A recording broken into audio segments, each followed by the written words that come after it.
So pre-REO is not an auction, and somebody for fun. preREO.com is not an auction platform. Basically, you are going in and making a bid on a non-performing loan that is available, and the seller will counter, accept, or reject your offer. The only reason they usually reject them is because the offer is just too low. Now, I tell sellers, hey, even if they come in at 50 cents, 50% of what they ask, just give them a counter. But some sellers say, hey, if they come in less than 80% or sometimes even 90% of what we're asking, we're not even going to respond. So be aware that it's really up to the seller whether or not to respond and how they respond. So now we'll give you some examples of real assets that are currently listed on the platform. So here you go. This is in Erie, Pennsylvania. The BPO, that's the estimated value of the property, $65,000. The discount, $20,400, results in an asking price of $44,600. The program fee equals 5% or $2,500, whichever is greater.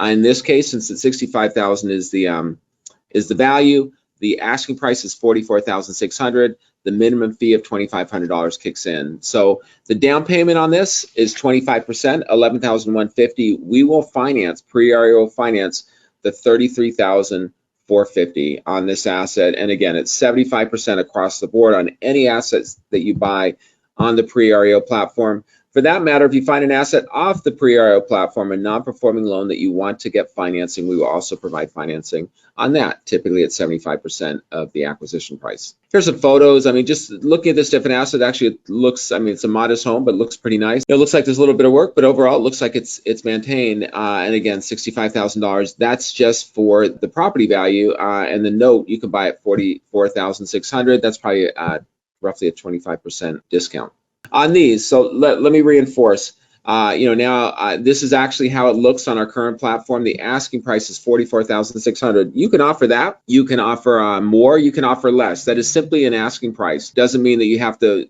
Some people ask, well, do I have to pay the $44,600? I only want to bid 42. Bid the 42. I'm not saying the seller accepted, but chances are that it will still be close enough to elicit a counter offer. But that is simply an asking price. You can offer more or less. In this case, the total debt, right down here, you can probably see the cursor, the total debt that's owing on this house is $49,580, and that is, as a result, the asking price is $44,600. So where do these asking prices come from?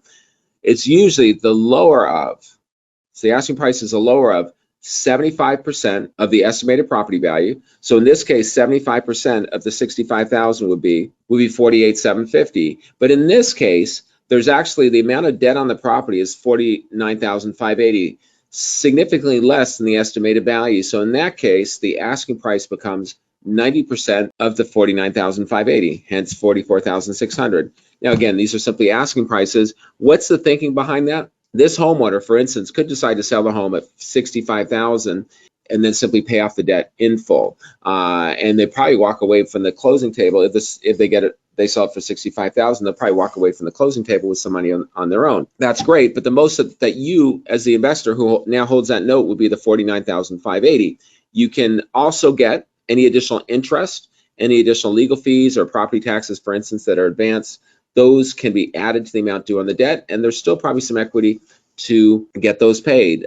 So that's why it's 90% of the total debt when the property value was more than the total debt.